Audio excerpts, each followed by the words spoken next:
I don't know if you know this, but when Wesley set up the class meetings, where people had to gather in small groups every Sunday afternoon, and they had to examine one another. You remember the class system. But there were certain questions.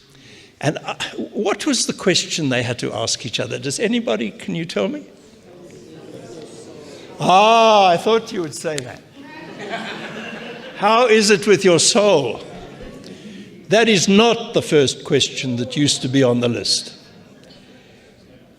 That is not the first question.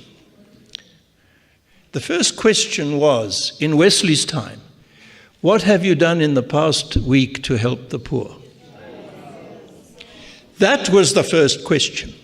And then 20, 30, 40 years later, when Methodists began to become respectable, and they began to wear suits like this, and they began to be, people around town, they didn't like that question anymore, and they dropped it.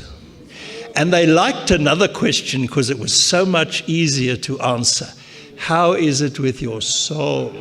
And they could talk about their soul all afternoon in the class meeting. They could talk about heaven all afternoon. But Wesley's question was, what have you done for the poor in the last week?